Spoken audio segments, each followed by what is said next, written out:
एक social media पे person है, उसने अपना ब्रांड बिल्ड करना है, लेकिन अगर सोशल मीडिया पे वो आ रहा है तो वो अपने ब्रांड और अपना ट्रस्ट कैसे बिल्ड करेगा कस्टमर्स के लिए। अच्छा, बात करें अगर कॉस्ट सेलर्स की, कभी भी वो ये चीज़ एक अपने स्टूडेंट को नहीं सिखाते कि बिहाइंड द डोर क्या चल रहा है, क्योंकि मोस्टली लोग यही कह के कॉस्ट सेल करते हैं कि आप 5,000 हमें दें, हम आपकी इतने की सेल्स करवा देंगे, क्योंकि 99% तक जो कॉस्ट सेलर हैं वो यूट्यूबर्स हैं। उनको कोई आइडिया नहीं होता यार कि हम क्या सेल कर रहे हैं क्या नहीं। 2010 की मार्केटिंग और 2025 की मार्केटिंग, इसमें क्या डिफरेंस है?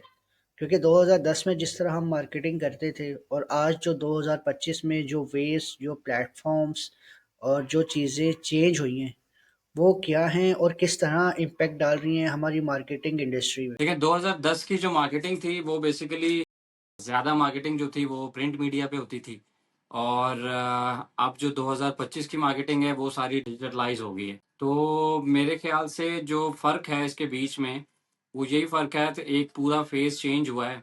डिजिटल वर्ल्ड के अंदर हम दाखिल हुए हैं कोविड में।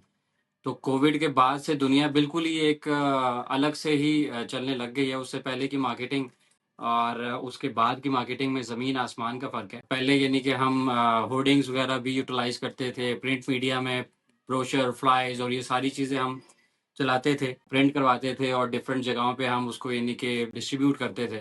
मगर अब वो काम बहुत कम हो गया है, यानी अभी भी है काम वो, मगर बड़ा लिमिटेड हो गया है। क्योंकि डिजिटल मार्केटिंग के अंदर आके हम किसी के भी मोबाइल के अंदर उसके इंटरेस्ट के मुताबिक हम उस तक पहुंच सकते हैं। तो उसमें और इसमें बहुत फ़र्क है। तो हमारा जो प्रीवियस 2010 की मार्केटिंग थी जिसमें हम टीवी एड्स वगैरह या प्रिंट बिल बोर्ड्स यूज़ करते थे, तो वो अब आउटडेटेड हो गए हैं या स्टिल उनका यूज़ अभी भी है? टीवी एड्स की अगर मैं बात करूं तो टीवी एड्स भी एक असच के वो डिजिटल ही है ना, यानी कि टीवी एड्स भी अगर हम देखें तो वो डिजिटल उसमें ही आते हैं। अब वो डिजिटल उसमें एक इन्हेंसमेंट आ गई है एड्स के अंदर कि आप देख लें कि मेटा एड्स आ गए हैं, यानी वो एड्स आपको फेसबुक प्रोफाइल के ऊपर दिख रहे होते हैं या वो यूट्यूब के ऊपर आप देख रहे हैं कोई वीडियो या कोई पॉडकास्ट या कुछ इस तरह देख रहे हैं तो वहां पे एड्स आ रहे होते हैं। टीवी के ऊपर भी कमर्शियल्स चल रहे हैं, एडवर्टाइजमेंट हो रही है, तो वो भी डिजिटली है।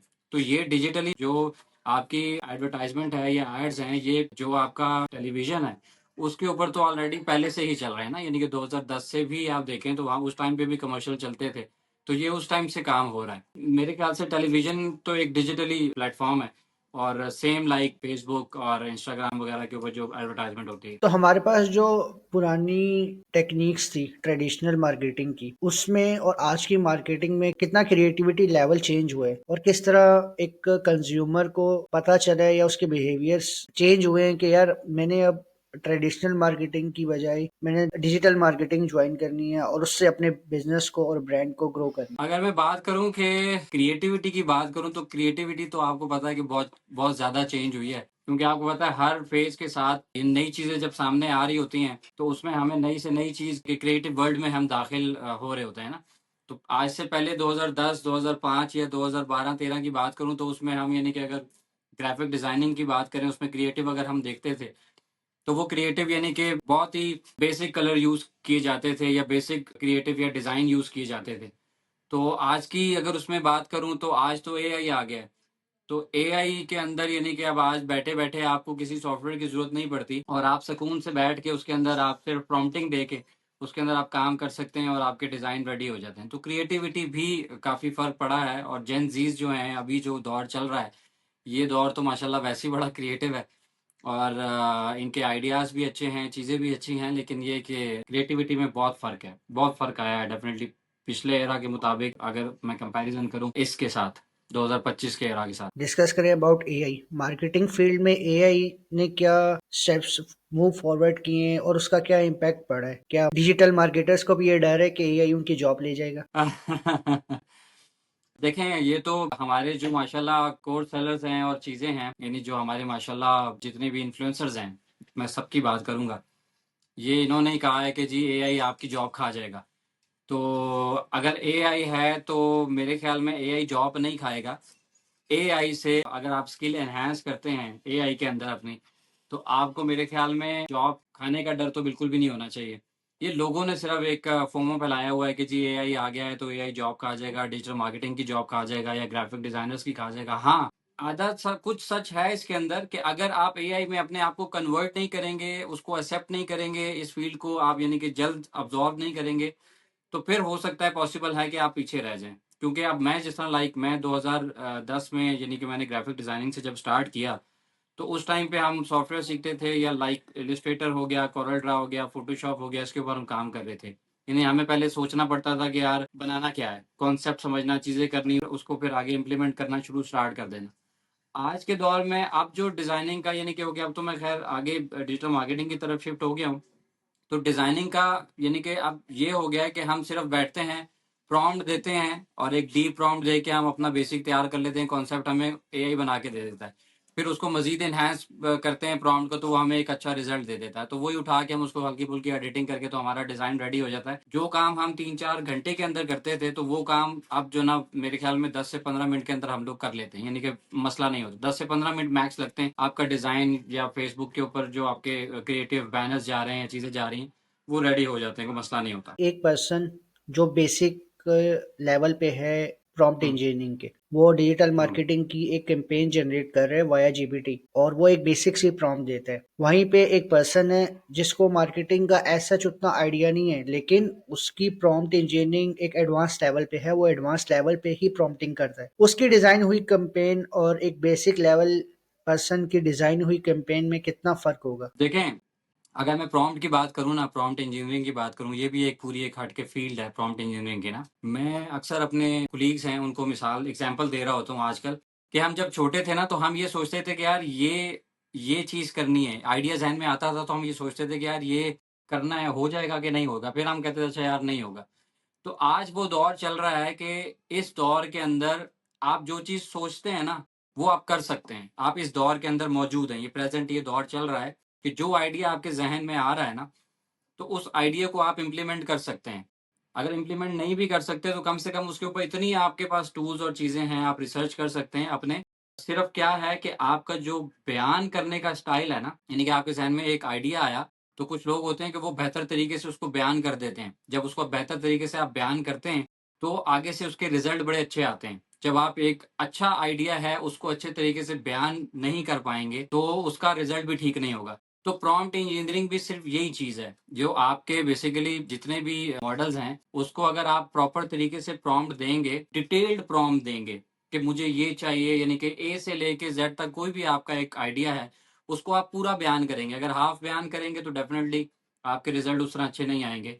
और एक बेसिक लेवल का बंदा जो है, वो डेफिनेटली वो सिर्फ एक आइडिया बताएगा, यार मेरे जहन में ये आइडिया है, तो वो सिर्फ उसी आइडिया को लेके वो आपको रिजल्ट दे देगा, कैंपेन बना देगा या क्रिएटिव बना देगा। लेकिन एक प्रो लेवल का बंदा है, वो जब उसको बताएगा, तो वो उसको एक एक चीज बताएगा। मैं क्रिएटिव की एग्जांपल ले लेता हूँ कि हमने क्रिएटिव डिजाइन करना है।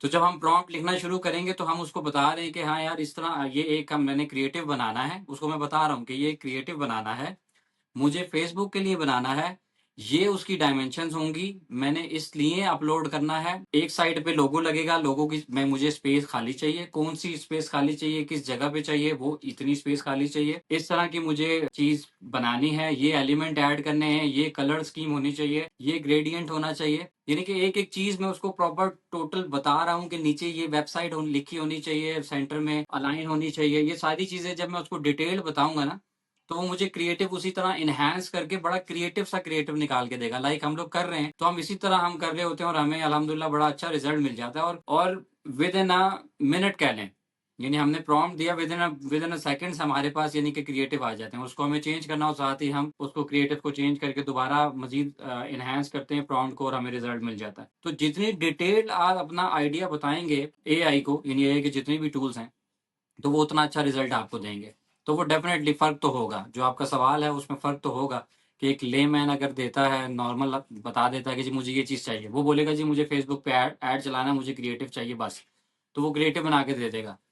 तो प्रो लेवल वाला एक एक चीज़ बताएगा, तो वो उसी तरह से रिजल्ट देगा। डिजिटल मार्केटिंग के प्लेटफॉर्म्स हैं, फेसबुक हो गया, इंस्टाग्राम हो गया और टिकटॉक। तो इन तीनों प्लेटफॉर्म से कौन सा प्लेटफॉर्म है जो ज्यादा गेम चेंजिंग बना है डिजिटल मार्केटिंग के अंदर, फेसबुक, इंस्टाग्राम या टिकटॉक? अगर प्लेटफॉर्म की बात करें, तो सारे प्लेटफॉर्म, हर प्लेटफॉर्म अपने अंदर एक जहां लेके बैठा हुआ है। हर प्लेटफॉर्म के ऊपर एक अपनी ऑडियंस है। तो फेसबुक की बात करूँ तो फेसबुक के ऊपर एक अपनी ऑडियंस है, इंस्टाग्राम की बात करूँ तो उसकी अपनी ऑडियंस है, स्नैपचैट की बात करूँ उसकी अपनी ऑडियंस है, टिकटॉक की अपनी ऑडियंस है। तो हर प्लेटफ़ॉर्म के ऊपर जो आपका लेट्स सपोज़ प्रोडक्ट है आपकी कोई, एग्ज़ाम्पल के तौर पे कोई प्रोडक्ट है, तो वो प्रोडक्ट लाज़मी नहीं है कि आपके हर प्लेटफ़ॉर्म के ऊपर अच्छी परफ़ॉर्म करेगी। वो किसी हो सकता है फेसबुक पे अच्छी परफॉर्म करे, इंस्टाग्राम पे ना करे या टिकटॉक पे ना करे या स्नैपचैट पे ना करे।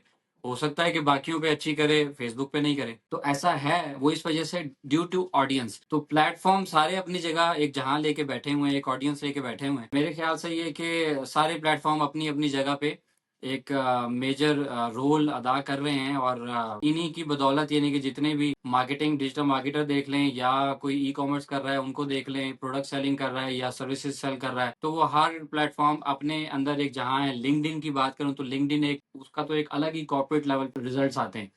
तो हर प्लेटफ़ॉर्म अपने अंदर एक ऑडियंस लेके बैठा है और अपने अंदर एक रिज़ल्ट अपना लेके बैठा हुआ है। जो ब्रांड्स हैं वो सोशल मीडिया पे अपना ट्रस्ट कैसे बिल्ड करते हैं अपने कस्टमर्स के लिए, कि जितने कस्टमर्स का एक वो ट्रस्ट या एक रिव्यू जो उन्होंने बिल्ड करना है, जिसकी बेस पे उनकी कंपनी की एक पहचान बनती है पॉजिटिव और नेगेटिव बोथ वेज में, वो किस तरह सोशल मीडिया उनको वे प्रोवाइड करता है। सोशल मीडिया तो एक कनेक्शन का ज़रिया है ऑडियंस के साथ या कस्टमर्स के साथ या लीड्स जो है हमारे होते हैं जिनको हम सर्विसेज यानी सेल कर रहे हैं, तो ये तो एक ज़रिया हो गया। अब जो ब्रांड्स हैं, ब्रांड को जो ट्रस्ट बिल्ड करना है, बेसिकली देखें हर दौर में ना, अब जब इंटरनेट शुरू-शुरू में नया-नया आया था दुनिया के अंदर, तो ख़ैर हम लोग चूँकि बहुत पीछे हैं, हम वो चीज़ जब दुनिया में बिल्कुल यानी कि 70-60% यूज़ हो चुकी होती है, उसके बाद हम उस चीज़ को एक्सेप्ट करना शुरू कर रहे होते हैं। पाकिस्तान की बात कर रहा हूँ, तो हम उसको एक्सेप्ट करना शुरू कर रहे होते हैं। तो जब इंटरनेट आया था उस दौर में, तो इंटरनेट पे भी किसी ने बिलीव नहीं किया, लेकिन कोई करते-करते दुनिया एक्सेप्ट करती चली गई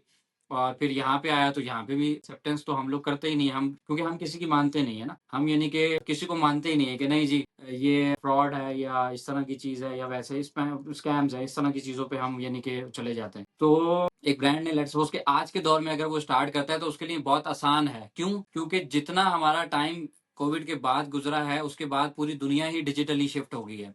तो पूरी दुनिया जब डिजिटली शिफ्ट हुई है, तो पाकिस्तान के अंदर भी कुछ परसेंटेज ऐसी है कि जो डिजिटली शिफ्ट हो गई है। आज भी कुछ लोग ऐसे हैं, जो डिजिटली नहीं कुछ मँगवाते, ऑनलाइन कुछ नहीं ऑर्डर करते या वो इसे ये कहते हैं यार स्कैम है। और आपको याद होगा कि जब ई-कॉमर्स जब स्टार्ट हुआ पाकिस्तान के अंदर, तो उस टाइम पे बहुत ज़्यादा फ्रॉड्स हुए, बहुत ज़्यादा स्कैम्स हुए, बहुत ज़्यादा चीज़ें ऐसी हुई कि लोग यानी कि अपने बॉक्सेस खोलते थे, उसमें से कभी पत्थर निकल रहे हैं, कभी कपड़े निकल रहे हैं, कोई इस तरह की चीज़ें निकल रही हैं कि जो यानी कि बिल्कुल भी कबाड़ टाइप है ना। तो वो एक ट्रस्ट बेसिकली वैसे ही पाकिस्तान यानी एक्सेप्टेंस में पीछे है।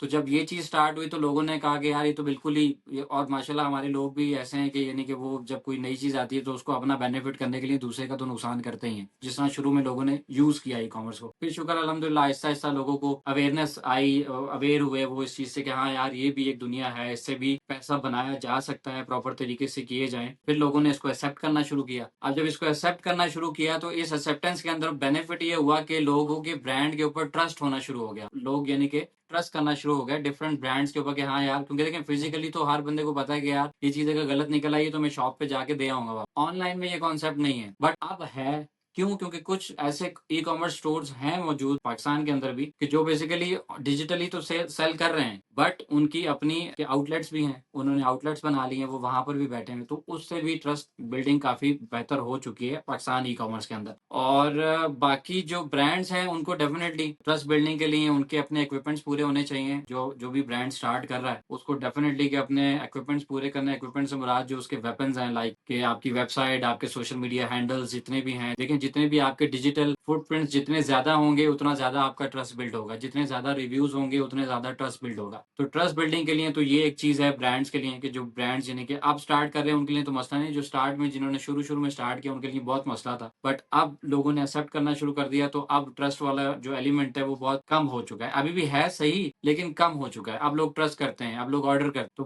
वो वाला फैक्टर खत्म हो चुका है। अच्छा, जब पहले एड्स बनते थे तो हमने देखा है जो टीवी वगैरह पे या डिफरेंट एड्स आते थे वो लॉन्ग वीडियोस, मतलब एक एक दो दो मिनट से ऊपर के एड्स होते थे, जिसमें डिफरेंट डिटेल्स वगैरह बताई जाती थी। लेकिन आजकल के जो एड्स हैं डिजिटल मार्केटिंग में, जो हम एड्स बनाते हैं वो हमारी रील्स होती हैं या छोटी छोटी सी हमारी टिकटॉक वीडियोस होती हैं, जिसमें हम इंस्टेंट ऑफ कुछ चीज सेलिंग के हम उनको सोल्यूशन बता रहे होते हैं, एक स्टोरी टेलिंग कैंपेन्स बता रहे होते हैं। तो आपको लगता है ये चीज ज्यादा इफेक्टिव है प्रीवियसली जो मार्केटिंग टेक्निक्स थी उससे? आजकल के दौर में किसी के पास टाइम ही नहीं है, ठीक है। यानी कि जो मैक्सिमम लोग हैं ना, उनके पास टाइम नहीं है। जो स्क्रोलिंग कर रहा है ना, बैठा हुआ 24 घंटे भी स्क्रोलिंग कर रहा है ना, उसके पास भी टाइम नहीं है। वो ऐसे स्क्रोलिंग कर रहा होगा तो बस उसका थंब ऐसे चल रहा है, तो वो वहां रुकेगा जहां पे उसको हुक लगेगा, यानी कि जहां उसको लगेगा कि यार ये क्या है। जो आपने कहा ना कि पहले 2-2 मिनट के या 3-3 मिनट के एड्स होते थे, चलते थे, तो अब ये बहुत शॉर्ट आ गया, यानी रील्स के ऊपर आ गया। 30 सेकंड 15 सेकंड के अंदर बंदा चीजें वो कर लेता है। तो ये वाला सीन जो है ना, ये बेसिकली जो ऑडियंस है ना, उनके मुताबिक इसको यानी कि फिट किया गया। बहुत इफेक्टिव है। मैं तो ये कहूंगा कि जो रील्स हैं 30 सेकंड की या 15 सेकंड की, उसमें स्टोरी टेलिंग कर रहे हैं। आज के दौर में स्टोरी टेलिंग बहुत जरूरी है। ब्रांड्स बेसिकली जब तक स्टोरी टेलिंग नहीं करेंगे तब तक उनके लिए मार्केटिंग है इनकम्प्लीट है। क्योंकि स्टोरी टेलिंग आज का बंदा जो है वो सुनना चाहता है।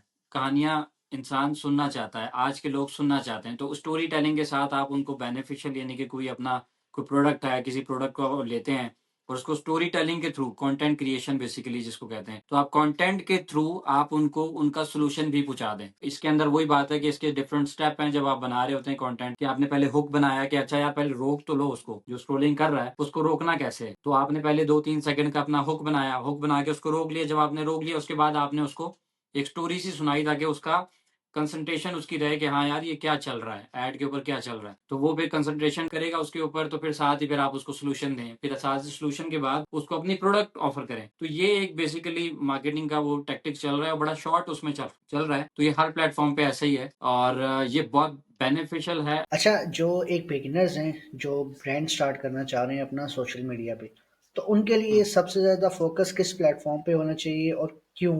मीन्स के फेसबुक, इंस्टाग्राम, टिकटॉक या लिंक्डइन, कौन सा प्लेटफॉर्म उनके लिए बेस्ट रहेगा स्टार्टिंग में, एक स्टार्ट करने के लिए? आप ई कॉमर्स की बात कर रहे हैं? एज एग्जाम्पल ई कॉमर्स ही कर सकते हैं। मतलब एक ई कॉमर्स का ब्रांड है, अगर वो अपना सोशल मीडिया पे ब्रांड स्टार्ट करना चाह रहे हैं तो वो किस प्लेटफॉर्म की तरफ ज़्यादा फोकस होना चाहिए, और जहां उसका ट्रस्ट भी इजीली बिल्ड हो सके कस्टमर पे, और क्यों वो प्लेटफॉर्म सजेस्टेड है? प्लेटफॉर्म से पहले हम एक छोटी सी डिस्कशन ये कर लेते हैं कि जितने भी लोग हैं वो आजकल ज्यादातर ये फंसे होते हैं कि यार स्टार्ट कैसे लेना है। अगर तो वो स्टार्ट ले चुके हैं या सारा पीछे का जो काम है वो सारा कर चुके हैं, उसके बाद ये डिस्कशन आती है कि यार किस प्लेटफॉर्म से स्टार्ट करें। इस टाइम पे जितने भी प्लेटफॉर्म है, मैंने जिस तरह बताया आपको कि जितने ज्यादा आपके डिजिटल फुटप्रिंट्स होंगे ना, उतने ज्यादा आपको रिजल्ट्स अच्छे आएंगे, ठीक है।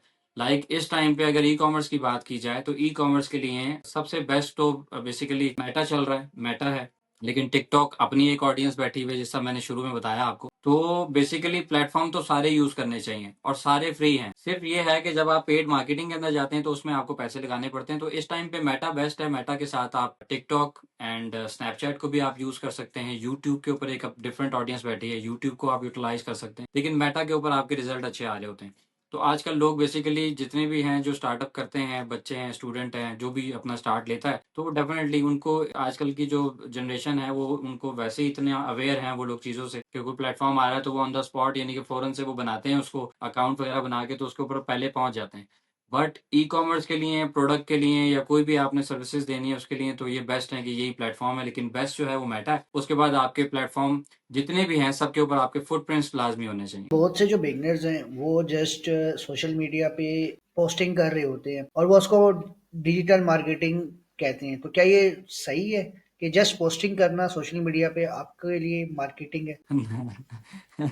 ये ये आजकल ना बेसिकली आपने वो बात की कि जब कैनवा आया ना शुरू शुरू में, तो हमारी ऑर्गेनाइजेशन है, तो वहाँ पे कुछ लोग यानी कि जब कैनवा आया तो हमें यानी मैं एजुकेशनल सेक्टर में होता हूँ, तो वहाँ पे एजुकेशन सेक्टर में जो कैनवा है उसका यानी कि जो प्रीमियम अकाउंट है ना वो बिल्कुल फ्री होता है। तो वो जब अकाउंट इन लोगों को मिले ना, तो इन्होंने जब डिजाइन करना शुरू किया ना, तो इन्होंने कहा कि हमें तो डिजाइनर की जरूरत नहीं है क्योंकि हम तो डिजाइनर बन गए, अब ग्राफिक डिजाइनर्स ये नहीं चले जाएंगे जब नया नया कैनवा है। तो मैं अभी भी ना उस चीज के ऊपर हंसता हूँ कि जितने भी लोग हैं या बच्चे हैं, देखिए डिजिटल मार्केटिंग सिर्फ सोशल मीडिया के ऊपर पोस्टिंग करना नहीं है, या सिर्फ ग्राफिक डिजाइनिंग करना नहीं है, या सिर्फ एसईओ करना नहीं है, या सिर्फ मेटा एड्स चलाना नहीं है, या सिर्फ गूगल एड्स चलाना नहीं है। ये सारी चीजों को मिलाएं ना, जब सारी चीज़ों को मिलाएँ और उसकी स्ट्रैटेजी के ऊपर काम करके आपको फ़नल्स का पता हो, एक-एक चीज़ आपको आइडिया हो, तो वो ये पूरी सारी चीज़ ना ये डिजिटल मार्केटिंग बनती है। तो आजकल के जो बच्चे हैं वो बेसिकली अगर डिज़ाइनिंग आ गई है तो वो कहते हैं मैं डिजिटल मार्केटिंग कर रहा हूँ, डिजिटल मार्केटर हूँ, तो ऐसा नहीं है। अगर वो ग्राफ़िक डिज़ाइनिंग कर रहा है तो वो अगर डिज़ाइनर है तो वो सिर्फ़ ग्राफ़िक डिज़ाइनर है। डिजिटल मार्केटिंग एक बहुत बड़ी फ़ील्ड है। इसके अंदर जितनी भी कैटेगरीज़ मैंने अभी नाम लिया लाइक एसईओ हो गया, आपकी एसईओ हो गई, मेटा एड्स हो गए, आपकी ग्राफ़िक डिज़ाइनिंग यानी जो क्रिएटिव आप डिज़ाइन करते हैं, आपकी वीडियोग्राफ़ी भी यानी कि वीडियोग्राफ़ी की जो कंटेंट है उसका कंटेंट क्रिएशन वगैरह जितनी भी है, ये पूरी एक जितनी भी कैटेगरीज़ हैं इनको मिलाएँगे तो फिर डिजिटल मार्केटर बंदा बनता है। और आजकल के तो बच्चे माशाल्लाह हर बच्चा यानी कि वो कह रहा होता है कि मैं डिजिटल मार्केटर हूँ या ग्राफ़िक डिज़ाइनर हूँ, तो ऐसा नहीं है। बट ठीक है, दिल को बहलाने के लिए ख़्याल अच्छा है, होना चाहिए, अच्छी बात है। कहते हैं ना कि अल्लाह ताला ने फरमाया ना जैसा तुम गुमान करोगे वैसा तुम्हें मिलेगा। तो गुमान अपना बड़ा रखना चाहिए और अपनी स्किल पे काम करना चाहिए, तो एक दिन इंशाल्लाह डिजिटल मार्केटर बन भी जाएँगे। लेकिन अल्लाह पाक ने ये भी तो कहा है कि आपने मेहनत भी करनी है, सिर्फ गुमान ही तो नहीं करना ना। हाँ, मैंने यही बताया ना आपको कि देखें अल्लाह ताला ने फरमाया जैसा गुमान करोगे मैं वैसा दूँगा। तो उसके लिए ये है कि आपको डेफ़िनेटली कि हार्ड वर्क तो करना है ना। हार्ड वर्क करेंगे तो देखें गुमान तो आप रखें बड़ा गुमान रख के आप बैठ जाएँ सिर्फ़, तो बस फिर गुमान बड़ा होगा ना। सोचें बड़ा, लेकिन बड़ा सोचने के लिए फिर उसके लिए डेफ़िनेटली आपको स्टेप्स लेने पड़ते हैं। और बेहतर ये होता है कि आप छोटे-छोटे स्टेप्स लें, तो छोटे-छोटे स्टेप्स के साथ आप कामयाब हो जाते हैं। अगर आप बड़ा स्टेप लेने का सोचेंगे तो वो कभी भी आप स्टार्ट ही नहीं कर पाएँगे। तो वो डेफ़िनेटली हार्ड वर्किंग तो सर बहुत ज़रूरी है। जब तक हार्ड वर्क नहीं करेंगे और इधर मैं एक बात और ऐड करूँगा। मेरे एक दोस्त हैं, उन्होंने मेरे से पूछा, उन्होंने कहा यार मैं सुबह ऑफ़िस जाता हूँ, ऑफ़िस से वापस आता हूँ, यानी 9 टू 5 मेरी जॉब है, 9 बजे ऑफ़िस गया, 5 बजे मैं वापस आया। उसके बाद मैं घर आ गया, घर पे टाइम दिया, फैमिली को टाइम दिया और फिर अपना यानी कि जो घर के काम हैं वो कर लिए, तो टाइम गुज़र जाता है। मेरे पास तो टाइम ही नहीं है, तो मैं क्या हार्ड वर्क करूँ या क्या चीज़ करूँ? मैंने कहा यार इस टाइम के अलावा ही तो आपको काम करना है। यानी कि जब ये जो टाइम है, ये तो आपका चल रहा है ना, ये तो आपका नॉर्मल टाइम है। इस टाइम के अलावा आपने हार्ड वर्क करना है। ये जो आप सुबह से 9 से 10 या 9 से सुबह 9 टू 5 और उसके बाद 2-3 घंटे अपने घर के काम और चीज़ें कर रहे हैं। मैंने कहा ये तो आपकी लाइफ़ है, ये तो आपका बेसिक काम है जो कि आप इसको करना ज़रूरी है क्योंकि आपकी इससे किचन इनकम या घर का जो सारी चीज़ें वो चल रही हैं। इसके बाद जो आप 2 घंटे जो आप अपनी नींद में से 2 घंटे निकालेंगे या अपने जो आपका आरामदेह जो टाइम है आपका, उसमें से आप अपने 1 घंटा या 2 घंटे निकालेंगे, वो आपका हार्ड वर्किंग में काउंट होगा ना। बाकी तो आप चल रहे हैं, वो तो आपने उससे क्या होगा 9 टू 5 जॉब से या चीज़ें करने से तो कुछ भी नहीं होना। तो एक्स्ट्रा टाइम निकाल के आपको हार्ड वर्क करना है, अपने आराम वाले टाइम में से अपने आप को जगा कर एक एक्स्ट्रा मेहनत करेंगे तो फिर उसका एक्स्ट्रा रिज़ल्ट मिलता है। तो जितनी एक्स्ट्रा मेहनत करेंगे तो उतना एक्स्ट्रा रिज़ल्ट आपको मिलेगा। एक कंज्यूमर की साइकोलॉजी के लिए कौन-कौन से मेन फैक्टर्स हैं जो आपके माइंड में आते हैं ड्यूरिंग आप कैंपेन डिज़ाइन करते हैं कि उस कंज्यूमर तक ये जाए, लेकिन उसकी साइकोलॉजी के हिसाब से जो फैक्टर्स उसमें लाए कर रहे हैं, वो भी मैटर करते हैं। तो वो किस तरह आप डिफाइन करते हैं? देखें, ये तो डिपेंड करता है ना, जो अगर कंज़्यूमर है उसकी साइकी को समझना, वो ये तो डिपेंड करता है प्रोडक्ट क्या है आपकी। तो जब आपकी प्रोडक्ट है, देखें हर प्रोडक्ट का एक अपना ऑडियंस है या हर हर प्रोडक्ट की एक अपनी एक वर्क ऑफ स्टाइल है या उसकी मार्केटिंग अगर करनी है, तो हर प्रोडक्ट की अपनी एक मार्केटिंग है। लाइक अगर मैं बात करूँ एजुकेशनल सेक्टर की, अगर आपको एडमिशन्स चाहिए, तो उसके लिए आपको एक अलग स्ट्रैटेजी आपको यूज़ करनी पड़ेगी और पेरेंट्स को डेफ़िनेटली पेरेंट्स के पेन को समझना पड़ेगा कि सबसे बेसिक चीज़ जो है किसी भी प्रोडक्ट के अंदर, चाहे वो एडमिशन्स हैं, चाहे वो फिजिकल प्रोडक्ट है, चाहे वो सर्विस है या चाहे कुछ भी है, हमें जो कंज्यूमर है या जो कस्टमर है उसकी जो साइकी है उसको बेसिकली पेन है। तो जब आप किसी का पेन दूर करेंगे ना तो उतनी ज्यादा आप सेल उठा लेंगे। जितनी ज्यादा आप किसी की प्रॉब्लम सॉल्व करेंगे तो उतनी ज्यादा आप सेल उठा लेंगे। उसकी साइकी है वो हर प्रोडक्ट के अकॉर्डिंगली आप उसके साथ आप देखेंगे कि यार ये किस तरीके से, यानी कि ये किसको क्या पेन क्या है, इसको प्रॉब्लम क्या फेस हो रही है, ये कहाँ पे फंसा हुआ है। तो वो ये सारी चीज़ें हम देख के तो उसकी एक स्ट्रैटेजी बनाएँगे और वो उसको हम वो भी बेसिकली कंटेंट क्रिएशन के अंदर आ जाती है चीज़, के कंटेंट बनाएँगे और कंटेंट बना के फिर हम उसके आगे रखेंगे कि ये कंटेंट यानी कि ये चीज़ है, आपको ये प्रॉब्लम आ रही है। बेसिकली जो भी ऐड देख रहा है ना, उसको जब तक आप पिंच नहीं करेंगे, यानी कि आप उसको आप हिट नहीं करेगा ना वो ऐड, तो वो कभी भी उस ऐड पे रुकेगा नहीं। वो रुकेगा नहीं तो आपका ऐड परफ़ॉर्म नहीं करेगा। तो बेसिकली आपने उसकी जो प्रॉब्लम है उसको हिट करना है। अब जिस टाइम वो बैठा हुआ है, अपना स्क्रॉल कर रहा है, उस टाइम पे उसके ज़हन में हो सकता है वो प्रॉब्लम ना हो। आपके कंटेंट ने उसको हिट किया कि हाँ यार, ये तो प्रॉब्लम मेरे साथ भी है। तो वो बेसिकली वहाँ रुकेगा, उसको देखेगा और जब वो देखेगा तो वो उसको ऑब्जर्व करेगा। जब ऑब्जर्व करेगा तो वो फिर बेसिकली मेंटली रेडी होगा कि हाँ यार, ये तो मेरे साथ ही, यानी कि मेरे साथ भी ये प्रॉब्लम चल रहा है। उसकी साइकी के मुताबिक यानी कि सारी चीज़ें यानी कि होती भी जा रही हैं, चीज़ें हो रही हैं। तो वो फिर फाइनली उसको जाके देखेगा, फिर उसमें डेफ़िनेटली कि वो रिव्यूज़ देखेगा कि हाँ यार, क्या प्रोडक्ट के रिव्यूज़ हैं, क्या चीज़ें हैं। तो वो देख के फिर उसके बाद वो डिसीज़न के ऊपर पहुँचेगा, डिसीज़न लेके तो प्रोडक्ट को बाय करेगा। अगर हम बात करें क्लाइंट्स की, तो कुछ क्लाइंट्स हैं वो कहते हैं हमें क्विक क्विक रिजल्ट्स चाहिए। मीन्स कि आज हम अगर ऐड लगा रहे हैं तो शाम तक हमें कुछ ना कुछ सेल्स चाहिए या कुछ एक्सपेक्टेशन रख लेते हैं। तो ऐसे क्लाइंट से कैसे डील किया जाता है इन मार्केटिंग फील्ड? क्योंकि ज़्यादातर मार्केटिंग फील्ड में ही ऐसे क्लाइंट्स आते हैं जो कहते हैं कि अभी हम कैंपेन्स कर रहे हैं तो शाम तक हमारे पास पैसे ही पैसा हो। इस तरह के बहुत सारे क्लाइंट नहीं है, सारे क्लाइंट ऐसे ही हैं, ठीक है। अगर मैं भी एक एग्जांपल, अगर मैं भी कोई अपना ब्रांड स्टार्ट करता हूँ ना, तो मैं भी यही कहूंगा कि यार मुझे शाम तक ऑर्डर आ जाए, लेकिन डेफिनेटली कि हमें चीज़ों को समझना पड़ेगा, अंडरस्टैंड करना पड़ेगा, क्लाइंट्स को भी अंडरस्टैंड करना पड़ेगा कि कोई भी चीज़ है, अगर हम उसके अंदर जल्दी करेंगे, चीज़ें जल्दी से हम बनाएंगे, नॉर्मल सी स्ट्रेटेजी बनाएंगे और उसके ऊपर जंप कर देंगे उसके अंदर, तो फिर उसके रिजल्ट भी उसी तरीके से आएंगे। जब हम उसको प्रॉपर रिसर्च करेंगे, प्रॉपर हमारी स्ट्रेटेजी बनेगी, थोड़ा हम टाइम लगाएंगे, जितना अच्छा हम स्ट्रेटेजी और कंटेंट पे काम करेंगे, उतनी अच्छी हमारी कैंपेन रन होगी, और जितनी अच्छी हमारी कैंपेन रन होगी इन चीज़ों के साथ, उतने अच्छे हमें रिजल्ट आएंगे। तो हर क्लाइंट ऐसा ही है, कोई भी क्लाइंट है दुनिया के अंदर, वो यही कहता है कि यार ये मैंने लॉन्च किया तो मुझे बस शाम से ऑर्डर आना शुरू हो जाए, तो ऐसा नहीं होता। तो डेफिनेटली उनके साथ डील करने का तरीकेकार तो उनको समझाना ही है। उनको आप जब तक समझाएंगे नहीं, के लिए भी बेहतर होगा अगर आप उनको समझाएंगे, और समझाएंगे नहीं तो फिर उनके लिए भी बेहतर नहीं है, और आपके लिए भी बेहतर नहीं है। वो क्यों? वो इसलिए बेहतर नहीं है, आप लीड पकड़ने के चक्रों में आप ये तो कह देंगे कि हाँ ठीक है यार, आ जाएंगे ऑर्डर, टेंशन नहीं है, आप आ जाओ, पैसे आ रहे हैं, आने दो, कोई मसला नहीं है। तो फिर जब आप अपना काम प्रॉपर तरीके से कर नहीं सकेंगे, और उसके बाद उसको आप रिजल्ट प्रॉपर तरीके से दे नहीं सकेंगे, क्योंकि रिजल्ट नहीं आएंगे इतनी जल्दी ना। तो जब आप प्रॉपर तरीके से रिजल्ट दे नहीं सकेंगे तो आप उसको खराब करेंगे। जब क्लाइंट खराब होगा तो आपका रिलेशन आपस में खराब होगा, और जब वो एक क्लाइंट खराब होने का, मैं ये एग्जांपल देता हूँ कि जब एक क्लाइंट खराब होने का मतलब ये है कि आपके 10 क्लाइंट खराब हुए हैं। क्यों? वो इस वजह से कि वो एक क्लाइंट जो है, अगर वो रिव्यूज डाल गया, तो आपके मैक्सिमम जितने भी वेबसाइट पे या आपके पेज के ऊपर विजिटर आएंगे, वो आपका रिव्यू देखेंगे, वो उससे यानी कि नेगेटिव हो जाएंगे।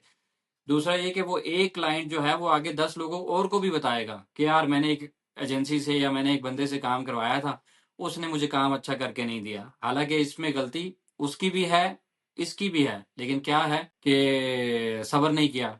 इन्होंने सब्र नहीं किया कि मुझे सेल जल्दी आ जाए, और उसने सब्र नहीं किया कि मुझे पैसे लेट मिल जाएँ, कोई मसला नहीं है, लेकिन उसने कहा नहीं, नहीं आने दें, हम आपको लीड ला के देंगे या आपको प्रोडक्ट की सेल्स ला के देंगे। तो ये बेसिकली एक कस्टमर नहीं होता, ये एक कस्टमर जो है इक्वल टू हंड्रेड्स या थाउजेंड्स में होते हैं। तो एक कस्टमर को एक कस्टमर नहीं समझना चाहिए, या एक क्लाइंट को एक क्लाइंट नहीं समझना चाहिए। अगर वो कह रहा है तो उसको आप बैठ के समझाएं, उसको समझाएं, बताएं। अगर वो समझ जाए तो बहुत अच्छी बात है, अगर नहीं समझता तो अपने चीजें उसके सामने रख दें ओपनली कि यार ट्रांसपेरेंट की ये चीजें हैं, अगर आप इस तरह कहेंगे तो रिजल्ट इसके नहीं आए तो हम जिम्मेदार नहीं। तो बेसिकली ये चीज है, क्लाइंट तो यही चाहता है कि मैं अपना ब्रांड भी लॉन्च करूं, तो डेफिनेटली मैं कहूंगा यार मुझे शाम को 100-200 की सेल लाजमी चाहिए, पीस मेरे बिके होने चाहिए। डीलिंग का इनका सिर्फ यही होता है कि इनको आप समझाएं, समझाना ही है, इसके अलावा आप कुछ नहीं कर सकते।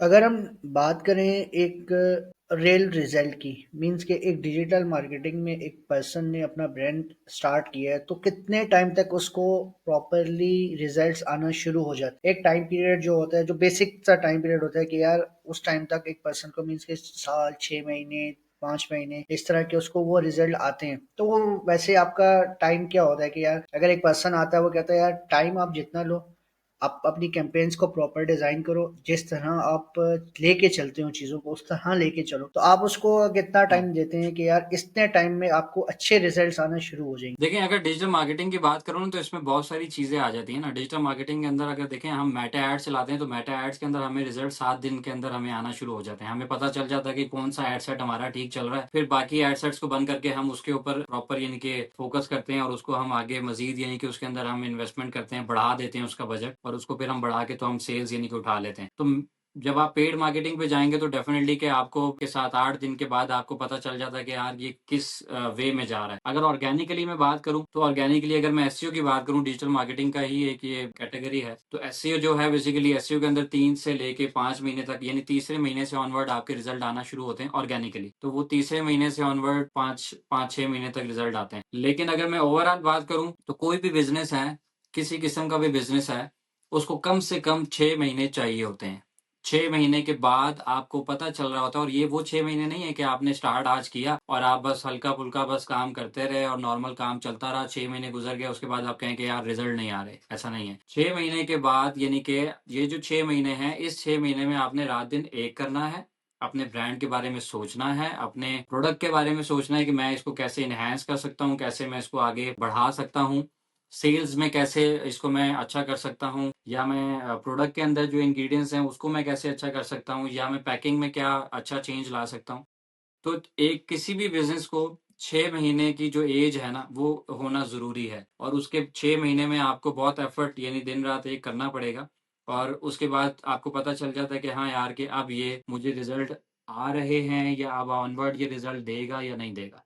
तो 6 महीने का एक एज है बिज़नेस की, किसी भी बिज़नेस की, चाहे वो डिजिटल बिज़नेस है, चाहे वो फ़िज़िकल बिज़नेस है, ट्रेडिशनल बिज़नेस है। तो इसके अंदर आपको 6 महीने की एज आपको रिक्वायर्ड होती है। 6 महीने बाद आपको पता लगता है कि आपका बिज़नेस कहाँ स्टैंड कर रहा है, और अब ये किस रुख जाएगा, या इसको क्लोज़ करना चाहिए या इसको मज़ीद बढ़ाना चाहिए। जस्ट सिंपल ऑर्गेनिक मार्केटिंग की। तो एक पर्सन है, वो जस्ट अपनी पोस्टिंग करी जा रहा है और डिफरेंट ग्रुप्स वगैरह में अपनी इंगेजमेंट्स वगैरह इंक्रीज कर रहा है, लेकिन वो पेड मार्केटिंग नहीं करता, क्योंकि आपका सोशल मीडिया का प्लेटफॉर्म मेटा का एल्गोरिदम तो अब इतना चेंज हो गया है कि आपको पेड मार्केटिंग लाजमी हो जाती है। आप कोई भी ब्रांड या कोई भी, आप इवन कि आप एक कंटेंट क्रिएटर भी हो, तो आपको लोगों को दिखाना है, लोगों के पास जाना पड़ेगा, तो आपकी वीडियोस उनको शो हो। ठीक है, ग्रुप पिंग ग्रुप्स में शेयर करना या उस तरह आपकी ऑर्गेनिक होती है, रीच बढ़ती है, लेकिन वो उस तरह नहीं बढ़ती जिस तरह एक इंसान एक्सपेक्ट कर रहा होता है। तो हमें किस तरह, एक कंटेंट क्रिएटर है या कोई भी ब्रांड है, उसको किस तरह उस चीज को बिल्ड करना चाहिए यार, कि ऑर्गेनिक के साथ साथ उसको पेड भी ग्रोथ करनी चाहिए। तो क्या ये उतना ही मायने रखता है, पेड एड्स या पेड अपनी मार्केटिंग करना, जितना ऑर्गेनिक? पेड मार्केटिंग जो है ना, वो बात यही है कि पेड मार्केटिंग के अंदर तो आपको जितना गुड़ डालेंगे उतना मीठा हो जाएगा ना। तो पेड मार्केटिंग तो डेफिनेटली आपको पेड मार्केटिंग भी करनी है, तो उसके लिए भी आपको कंटेंट चाहिए, ठीक है? तो वो कंटेंट तो आपको बनाना ही है, आपको स्ट्रैटेजी तो बनानी है। तो वही स्ट्रैटेजी और वही कंटेंट आप ऑर्गेनिक से क्यों नहीं स्टार्ट करते? और अगर मैं बात करूँ कि आजकल के दौर में, अब जिस तरह भी आपने कहा कि हम डिफरेंट ग्रुप्स में लोग शेयर कर देते हैं, या आप रील्स बना रहे हैं या वीडियोस बना रहे हैं, तो या क्रिएटिव्स बना रहे हैं, बेसिकली जितना आप कंटेंट अच्छा बना रहे हैं और इंफॉर्मेटिव बना रहे हैं, लोगों की प्रॉब्लम सॉल्व कर रहे हैं, तो वो ऑर्गेनिकली भी किया जा सकता है। तो मैं बेसिकली मेरा ये बिलीव है कि अगर आप कोई भी काम आप स्टार्ट करते हैं, तो आप ऑर्गेनिकली भी अगर आप उसको स्टार्ट करें ना, तो 2 से 3 महीने के अंदर आप इस काबिल हो जाते हैं कि लोग आपके ऊपर ट्रस्ट करना शुरू कर दें, ठीक है? जब आप कंटिन्यू एक काम कर रहे हैं और कंटिन्यू एक ही प्रोडक्ट के बारे में या एक ही चीज़ के बारे में कंटेंट बना रहे हैं, डिफरेंट स्टाइल से बना रहे हैं, डिफरेंट तरीकों से बता रहे हैं, डिफरेंट क्रिएटिव बना के बोल रहे हैं, बता रहे हैं, तो लोग आप पे ट्रस्ट करना शुरू कर देते हैं कि हाँ यार, ये बंदा एक्सपर्ट है, इस चीज़ के बारे में बोल रहा है, तो ये बंदा एक्सपर्ट है तो बोल रहा है, तो इतना ट्रस्ट करना लोग शुरू कर देते हैं। तो जब लोग ट्रस्ट करना शुरू कर देते हैं, तो ऑर्गेनिकली तो आपको रिजल्ट आते हैं। हाँ, ये ज़रूर है कि कम रिजल्ट आएँगे आपको, बट आपको रिजल्ट आना शुरू हो जाते हैं। फिर इसी को आप पेड में कन्वर्ट करते हैं। अगर आप जंप करते हैं शुरू में ही, और शुरू में ही आप पेड मार्केटिंग शुरू कर देते हैं, तो इस हक़ में मैं नहीं होता। वो इसलिए नहीं होता क्योंकि आप शुरू में ही जंप कर रहे हैं और शुरू में ही आप पैसा लगा रहे हैं, फेंक रहे हैं ऐड के ऊपर। आपको नहीं पता कि प्रोडक्ट आपकी चलेगी या नहीं चलेगी, क्योंकि मेटा के अंदर जो पैसा गया वो तो गया ना आपका। तो उसमें यही है कि पहले आप ऑर्गेनिकली लेके चलें, चाहे 1 महीने का कंटेंट बना लें। 1 महीना आप किसी भी चीज़ के ऊपर कंटेंट बनाएँ और उसके ऊपर आप 1 महीना ऑर्गेनिकली लेके चलें। आपको ऑर्गेनिकली पता चल जाएगा, क्योंकि इतना जो एल्गोरिदम है, इतना तेज़ अब काम कर रहा है मेटा का, इंस्टाग्राम पे या फेसबुक के ऊपर कोई भी आप रील डालते हैं या चीज़ें कर रहे हैं, कुछ भी क्रिएटिव आप बना रहे हैं, तो उसके ऊपर आपकी काफ़ी, जितने भी न्यू क्रिएटर्स हैं उनके लिए ख़ास करके मेटा ने तो अभी यानी कि अभी रिसेंटली उन्होंने अपनी वो दी है कि जितने भी न्यू क्रिएटर्स हैं उनको यानी कि मज़ीद ग्रो करने के लिए, पुश करने के लिए, उन्होंने आपकी जो वीडियोज़ हैं बड़ी सजेशंस में डालते हैं। तो ये न्यू क्रिएटर्स जितने भी हैं, या जितने भी जो भी अपना ब्रांड स्टार्ट करते हैं, कर रहे हैं, तो उनको 1 महीना कम से कम या डेढ़ महीना कम से कम ऑर्गेनिक जाना चाहिए। उसके बाद आपको खुद समझ आ जाए कि हाँ यार, मेरी प्रोडक्ट में दम है या नहीं है। क्यों? क्योंकि लोग ट्रस्ट करना शुरू कर देंगे, लोग आपकी प्रोडक्ट के बारे में बोलना शुरू कर देंगे। जब आप ये समझ लें कि आपकी प्रोडक्ट के बारे में लोग पॉजिटिव बोलना शुरू कर दें ना, तो आप ये समझ लें कि इस प्रोडक्ट में जान है। फिर आप पेड मार्केटिंग में जाएँ और पेड मार्केटिंग में आपको बड़े अच्छे रिज़ल्ट मिलेंगे। स्टार्ट करते साथ ही पेड मार्केटिंग करना, शायद मेरा ये स्टाइल है, मैं ये समझता हूँ कि ऑर्गेनिकली पहले जाना चाहिए, पैसे बाद में लगाने चाहिए। बात करें कोर्स सेलर्स की, जो 5,000 या 10,000 के कोर्स सेल करते हैं, लेकिन वो कभी भी ये नहीं बताते कि बिहाइंड द डोर क्या चल रहा है। कि आप एक ई कॉमर्स का कोर्स ही ले लें, आपको वो कहते हैं कि आप हमसे 5,000 का कोर्स लो, आप हमसे 10,000 का कोर्स लो और आप इतने पैसे अर्न करना शुरू हो जाओगे। लेकिन वो कभी ये क्यों नहीं बताते कि आप अगर इतने हज़ार का कोर्स लोगे, at the end of the course may be at the end of the course भी वो चीज़ नहीं बताते कि आपकी इन्वेस्टमेंट कितनी लगेगी। किसी भी बिज़नेस को स्टार्ट करने के लिए, इवन आप ड्रॉप शिपिंग भी करते हो, तो उसके लिए भी आपको अच्छे खासे एक इन्वेस्टमेंट की या अच्छे खासे पैसे की ज़रूरत होती है। तो ये चीज़ें उनसे छुपाई क्यों जाती हैं? हाँ, यार ये तो आपने दुखती रग पे हाथ रख दिया है। ऐसा है कि देखें, अगर तो मैं कोर्स सेलर्स की बात करूँ तो ये इसमें जो कोर्स खरीद रहा है उसकी भी गलती है और जो कोर्स बेच रहा है उसकी भी गलती है। क्यों? बेसिकली इसके बीच में जो एक फैक्टर है वो है लालच। जो बेसिकली एक बंदा इसका फ़ायदा उठाता है, यानी कि जितने कोर्स सेलर्स हैं वो फ़ायदा उठाते हैं और जो बेसिकली जो कोर्स बायर हैं वो बेसिकली लालच में होते हैं कि यार हमें ये कोर्स आ जाएगा तो हम ये करके तो हम सीख जाएँगे, यानी कि इतना आसान नहीं होता। तो कोई भी कोर्स बेसिकली, मैं खुद कोर्सेज़ के बड़ा खिलाफ हूँ। कोर्सेज़ यानी कि ठीक है, आजकल तो आपके पास पूरी यूनिवर्सिटी पड़ी हुई है ऑनलाइन, यूट्यूब की सूरत में, आपको हर चीज़ वहाँ पे मिल जाती है। और सबसे बड़ा आपका आज का जो टीचर है, जो आपको, जैसा मैंने शुरू में बताया आपको कि आपके ज़हन में कुछ भी आ रहा है, सवाल आ रहा है या कुछ भी आ रहा है, तो आप वॉइस करें, आपको उसका आंसर मिल जाएगा। पहले तो आपके पास कोई गाइड करने वाला कोई नहीं होता था ना, तो आज के दौर में तो आप वॉइस करें, आपको चैट जीपीटी या जितने भी ये जेमिनी वगैरह हैं, इनको आप वॉइस करें, आप उसको एआई एजेंट जो है उसका, वो आपको यानी आंसर कर देगा ऑन द स्पॉट, आपको सेटिस्फाई कर देगा, आपको आंसर, क्लियर आंसर बता देगा। तो ये पहले होता था कि यानी कि हमारे पास कोई गाइड करने वाला नहीं होता था। तो जितने भी हमारे बड़े, जो जिन्होंने शुरू में अडॉप्ट किया है, इंटरनेट की दुनिया को अडॉप्ट किया और आज वो बड़े-बड़े थंब बने हुए हैं और डेफ़िनिटली कोर्सेज़ बेच रहे हैं। और फीसेस भी आपने तो 5-10 हज़ार रुपया बताया, यानी कि लोग 50-50 हज़ार और 1-1 लाख रुपए का भी कोर्स बेच रहे हैं। तो आप इस चीज़ से अंदाज़ा लगाएँ कि वो मिलियनियर्स या बिलियनियर्स जो हैं वो इस तरह नहीं बने हैं। वो ई-कॉमर्स का अगर कोई बंदा है, वो उससे इतना मिलियनर नहीं बना होगा जितना वो कोर्स बेच के हो गया। लाइक अगर उसने 50,000 का कोर्स अगर बेचा है, तो 50,000 को, अगर उसने वो 50,000 का कोर्स सिर्फ 1,000 लोगों को बेचा है, तो आप मल्टीप्लाई कर लें, 50,000 मल्टीप्लाई बाय 1,000 बात किधर जा रही है। तो ये, और उस कोर्स के बाद भी उस कोर्स की वर्थ भी इतनी नहीं है कि जितने पैसे लिए जा रहे हैं, यानी जो लोग पेमेंट्स ले रहे हैं या कोर्सेज करवा रहे हैं। तो मेरे ख्याल से ये एक लालच ही एक फैक्टर है जो बेसिकली उनको भी नुकसान पहुँचाता है, जो बायर हैं, और जो सेलर हैं वो उसको एन्जॉय कर रहे होते हैं। वो उसी लालच को, उनका बेनिफिट उठा रहे होते हैं। स्टूडेंट्स का जो कॉलेज से जस्ट अभी ग्रेजुएट हुए हैं या यूनिवर्सिटी से अभी निकले हैं, तो वो इसी चीज़ का फ़ायदा उठा रहे होते हैं। और पाकिस्तान में इतनी ज़्यादा इन्फ्लेशन है कि वो जो ना बस कहता है, हर बंदा कहता है यार पैसे कमाने हैं। किसी भी तरीके से कमाएँ, हमें पैसे कमाने हैं। तो वो स्टूडेंट्स के ज़हनों में डेफ़िनिटली वो घरों के अंदर चीज़ें चल रही होती हैं कि यार हमने बस काम करना है और बस पैसे लेके आने हैं। तो हम सब लोग, वो बेचारे इस वज़ह से मार खाते हैं और उसका फ़ायदा जो बड़े लोग हैं वो उठाते हैं। अच्छा, डिस्कस करें जो फेक कोर्सेज क्रिएटर्स हैं। मोस्टली जो कोर्स सेलर्स हैं वो यूट्यूबर्स हैं, जिन्होंने ई कॉमर्स या मोस्टली ट्रेडिंग या ई कॉमर्स, कोई अगर एग्जांपल है, ई कॉमर्स के वो कोर्स सेल कर रहे होते हैं और कुछ अपने स्टैट्स और चार्ट्स वगैरह दिखा रहे होते हैं। अब अगर मेरे माइंड में हमेशा एक बात आई है कि अगर तो उनके पास इतना पैसा है कि ऑलरेडी उन्होंने हर चीज जनरेट कर ली है, इतने मिलियनियर बिलियनियर वो हैं, तो वो 5-5 हज़ार के कोर्सेज क्यों सेल कर रहे हैं? उनको क्या जरूरत आन पड़ी है कि यार यूट्यूब पे आके उनको घंटों की वीडियो बनाना, फिर उसको घंटे लगा के एडिटिंग करना और फिर उस कोर्स को 5-5 हज़ार में सेल करना, अगर ऑलरेडी वो मिलियनियर बिलियनियर हैं उस फील्ड के अंदर। देखिए, मैंने आपको बताया ना कि अगर वो मिलीनियर या बिलीनियर अगर बन गए, बिलीनियर तो मैं कल मैंने मिलीनियर की बात कर लें, अगर वो मिलीनियर्स बन गए तो वो बेसिकली इतना अपने काम से नहीं बने होंगे जितना वो कोर्स बेचने से हो गए। जो मैंने आपको एग्जांपल दी ना, 50,000 का अगर कोर्स है, वो 1,000 बंदों को बेच दिया, तो आप देखें कि अमाउंट किधर जा रही है। ये मैं छोटी एग्जाम्पल दे रहा हूँ। लोगों ने बड़े बड़े कोर्सेज बेचे हुए हैं और एक बार उसको लाइव रिकॉर्ड करवा के फिर वो रिकॉर्डिंग्स लेके तो वो रिकॉर्डिंग्स बेच रहे होते हैं। ठीक है? तो अब वो बात आ जाती है आप वाली कि आप कहते हैं कि यार वो उनको क्या ज़रूरत है बेचने की, तो सर यहाँ पे भी लालच इन्वॉल्व है ना। हर बंदा पैसा कमाना चाहता है, हर बंदा पैसे के पीछे आजकल हर बंदा चल रहा है। यानी कि कोई ऐसा बंदा नहीं है कि जो बोले कि नहीं यार मुझे पैसा नहीं चाहिए। तो पैसे के पीछे हर बंदा चल रहा है और डेफ़िनिटली कि वो एक उनके कोर्स बेचने से उनको चंक्स आ रहे हैं, चल रहा है, उनका एक साइड पे एक पेमेंट आ रही है, तो पैसे आते हुए किसको बुरे लगते हैं? तो वो डेफ़िनिटली अपना काम तो कर ही रहे हैं। तो साथ-साथ ये भी उनको जब आ रही है पेमेंट, तो वो कहते हैं ठीक है जी, आने दें। लोग दे रहे हैं पैसे, तो शौक से लोग दे रहे हैं और ये शौक से ले रहे हैं।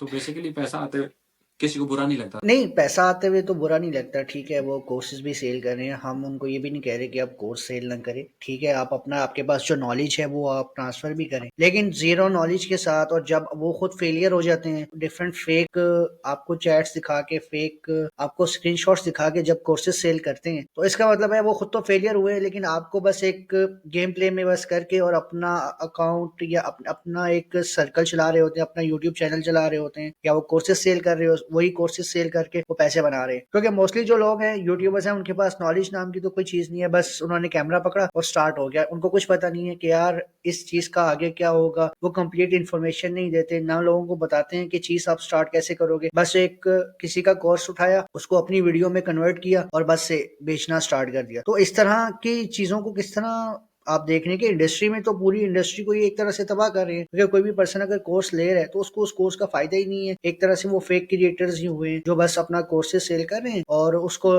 लगे हुए कोई पता नहीं है कि उसके आगे जो पर्सन कोर्स सीख रहा है उसको इसका क्या फायदा होगा, उसको ना ये कंप्लीट इन्फॉर्मेशन दे रहे हैं, ना इनको खुद पता है कि आगे करना क्या है। बात करें ना यूट्यूबर्स की बात करें, तो अगर मैं यूट्यूबर्स की बात करूं या कोई भी जो जितने भी इन्फ्लुएंसर्स हैं उनकी बात करूं जो कोर्सेज बेच रहे हैं, बेसिकली देखें, हमेशा कोर्स भी अगर आपने किसी से बाय करना है ना, तो आपको ये पता होना चाहिए कि यार ये बंदा कितना एक एक्सपर्ट है इस फील्ड के अंदर। तो जितने भी यूट्यूबर्स हैं, तो मेरे ख्याल में तो अगर आप सिर्फ यूट्यूबर्स की बात करें तो उनकी अपनी अपनी एक नीशेज है ना, अपनी अपनी एक नीश है जिसके अंदर वो काम कर रहे हैं। ये कोर्सेज किसी से रिकॉर्डिंग उठा लेते हैं या किसी कोर्स वाले को अपने साथ अटैच कर लेते हैं, उससे क्लासेस दिलवा लेते हैं और पेमेंट्स को इस तरह यानी मैनिपुलेशन बेसिकली कर रहे हैं ये लोग। तो ये तो सरासर ज्यादती नहीं, ये जुल्म है।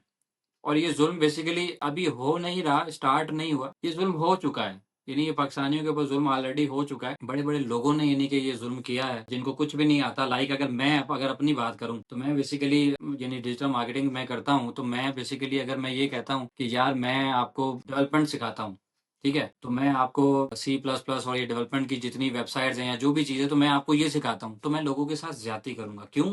क्योंकि मेरी फील्ड नहीं है।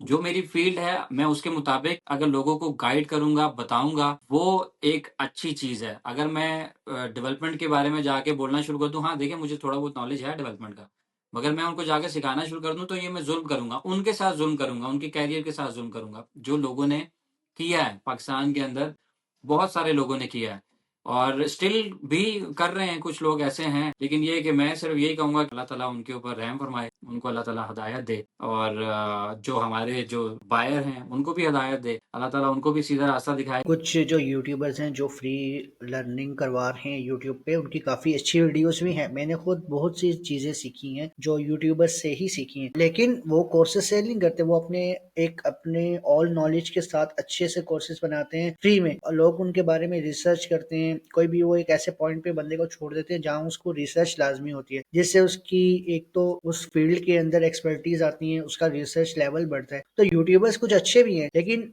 99% तक तो यूट्यूबर्स है ना पाकिस्तान के अंदर, तो 99% जो आपका उनका नीच कंटेंट क्रिएटर में एंटरटेनमेंट या कुछ और होगा, लेकिन कुछ थोड़ी फॉलोइंग्स मिलेगी वो कोर्स सेल करना स्टार्ट कर देंगे, हालांकि उनको कुछ खुद भी इस चीज का आइडिया नहीं होता कि यार ये कोर्स में हो क्या रहा है और ये है किस पर्पज के लिए, बस अपने फैन फॉलोइंग को एक वो बेवकूफ बनाने के लिए वो स्टार्ट कर देते हैं, और उसमें भी ये चीज वो करते हैं कि आप उसमें कर दो एक एड चला दो या अपने एक पेड मार्केटिंग करा लो, या वो ज्यादातर जो मोस्टली यूट्यूबर्स करते हैं एक फेक सा उनका स्नैपशॉट होता है जिसके अंदर बताते हैं कि मेरी इतनी सेल्स है, मेरी इतनी इनकम है, इतना सारा कुछ है, कभी भी उनको रियल तरीका नहीं बताएंगे यार कि कैसे वो चीज होगी किस तरह, तो इस चीज को कैसे ओवरकम किया जाए। अभी तो खैर पाकिस्तान में उसका कोर्स सेल्स अभी उस लेवल के तो नहीं हो रहे, लेकिन पिछले जो कुछ ईयर्स थे उसमें तो बहुत ये चीज चली है कि लूट के खा गए। हम कम करने की बात करें तो मेरे ख्याल में हम इसको कम नहीं कर सकते। कम इस सेंस में कर सकते हैं कि हम यानी कि जो जो अच्छे लोग हैं, जिस तरह आपने बात की, यूट्यूबर्स जो अच्छे भी हैं जिन्होंने काम सिखाया भी है, बिल्कुल ऐसे ही है। बहुत सारे चैनल्स ऐसे हैं जो कि जिस तरह मैंने भी बताया कि पूरी यूनिवर्सिटी आपके पास पड़ी हुई है यूट्यूब की सूरत में, आपके पास हर चीज आपको वहाँ पे अवेलेबल होगी। आजकल के दौर में तो यानी कि आप वहां से सीखें, कोई क्यूरी है, कोई क्वेश्चन है, तो आपको गाइडेंस की उस बंदे से भी जरूरत नहीं है, आप इससे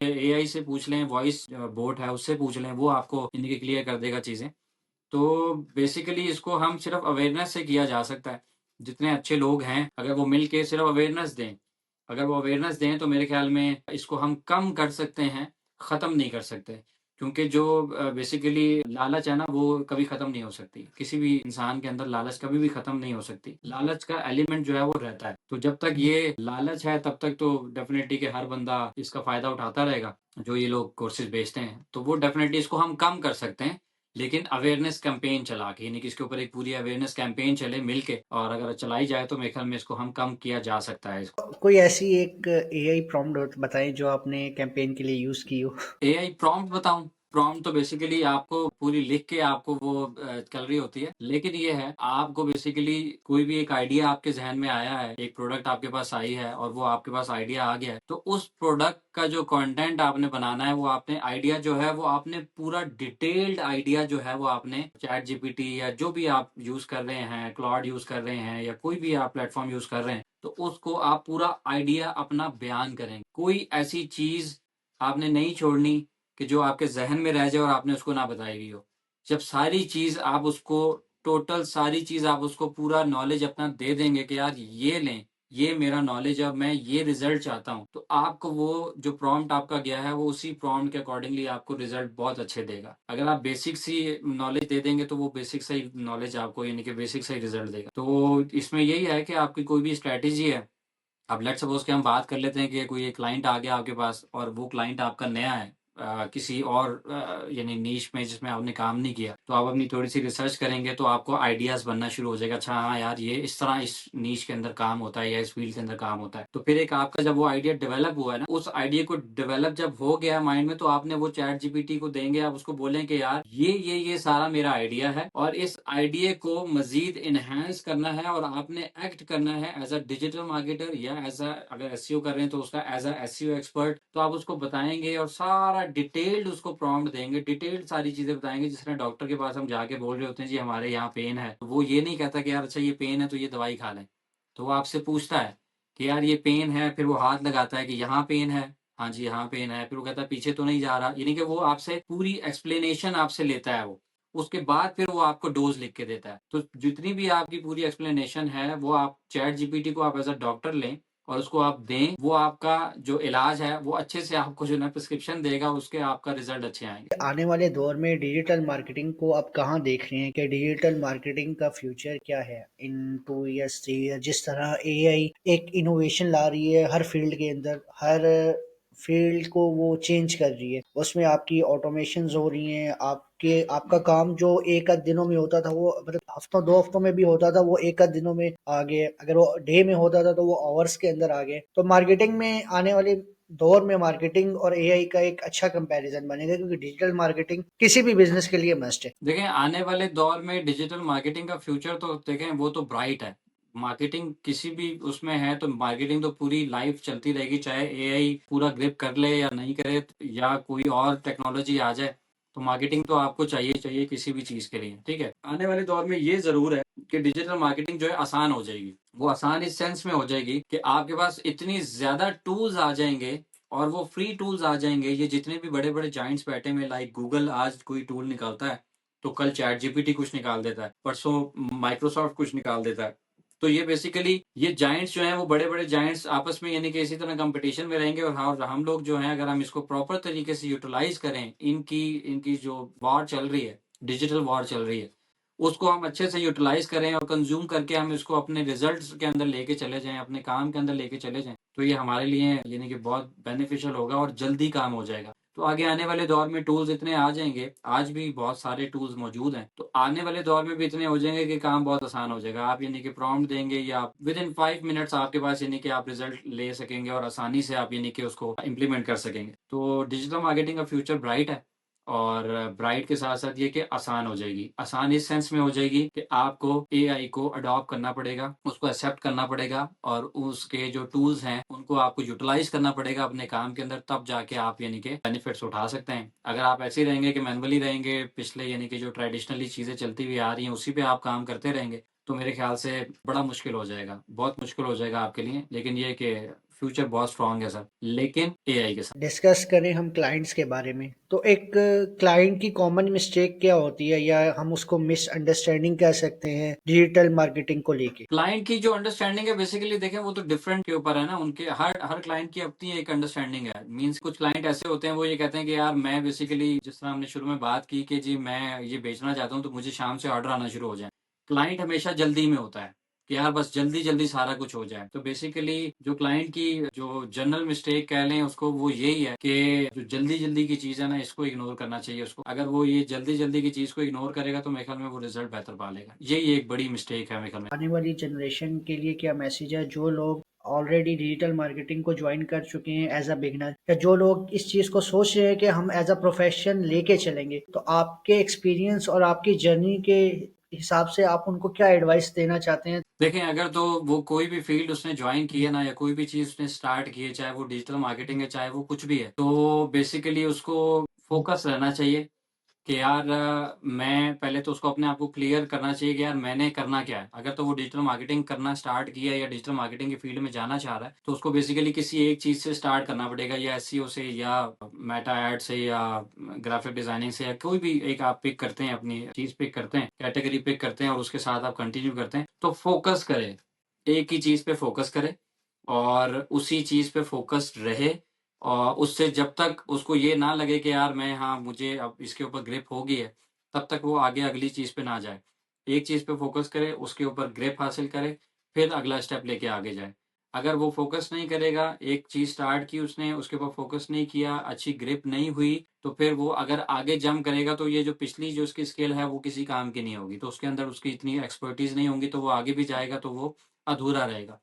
तो मेरा सिर्फ ये है, जो भी बंदा कुछ भी स्टार्ट कर रहा है, चाहे वो बिजनेस स्टार्ट कर रहा है, चाहे वो कोई स्किल स्टार्ट कर रहा है, चाहे वो कुछ भी एजुकेशन किसी भी चीज में कर रहा है, उसको फोकस रहना बहुत जरूरी है। और फोकस के लिए आपने देखा होगा बहुत अरसे पहले, यानी हम जब छोटे होते थे उस टाइम पे, नहीं कि वो टांगे चलते होते थे, तो टांगों वालों ने ना उनके वो लगाया होता था, एक ब्लाइंडर होता है वो लगाया होता था, कि वो उनका फोकस सिर्फ सामने होता था, इधर उधर उनको कोई चीज नजर नहीं आ रही होती थी।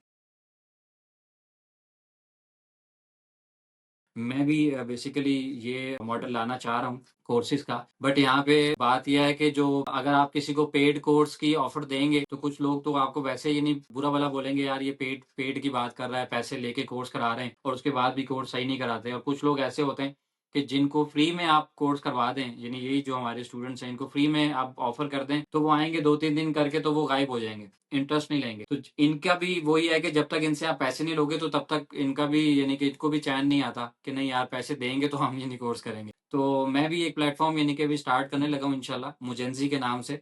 मेरी अपनी वेबसाइट भी है और इंशाल्लाह उसके ऊपर मैं एआई स्कूल के नाम से एक चीज स्टार्ट करने लगा हूँ, जिसके अंदर मैं डिफरेंट कोर्सेज करवाऊंगा, डिजिटल मार्केटिंग के, ग्राफिक डिजाइनिंग के। अब वो आप बात आ जाती है कि आप ये सोच रहे होंगे कि मैं कह रहा हूँ कि एक तरफ कोर्स सेलर्स को मैं गलत भी बोल रहा हूँ और एक तरफ मैं कोर्स भी लॉन्च कर रहा हूँ। तो मेरा कोर्स का जो स्टाइल होगा वो ये नहीं है। बेसिकली मेरे कोर्स का स्टाइल ये कि फीस मिनिमल से होगी उसके अंदर, लेकिन वो बेसिकली रिफंडेबल होगी। अब वो रिफंडेबल किस तरह होगी, या एग्जाम्पल के तौर पे कोई भी फीस रखते हैं, तो जो बंदा हमारे पास इनरोल कर रहा है उसको हम शुरू से लेके एंड तक कोर्स करवाएंगे। कोर्स के साथ उसको हैंड्स ऑन एक्सपीरियंस साथ साथ करवाएंगे, और साथ में हमारा एक प्रोजेक्ट चल रहा होगा जो कि फिजिकली वो खुद उसको देख रहा होगा, हमारी टीम उसके साथ बैठी होगी और वो उसको देख रहा होगा, उसके साथ साथ उसके अंदर हैंड्स ऑन एक्सपीरियंस करेगा। एसईओ हो, ग्राफिक डिजाइनिंग हो, या कुछ भी हो, उसके अंदर हैंड्स ऑन एक्सपीरियंस करेगा। और जब वो कोर्स कंप्लीट कर लेगा तो वो इस काबिल होगा कि वो एक अपनी वेबसाइट बना के कोई चीज स्टार्ट कर सके। उसके जहन में कोई ऐसा सवाल ना रहे जो कि ये कोर्स सेलर्स जो हैं वो छोड़ देते हैं बीच में कि यार बस ठीक है, ये बेसिक चीजें बता दी उसके बाद खत्म, तो उसके बाद कोई सपोर्ट या कोई चीज नहीं होती इसमें।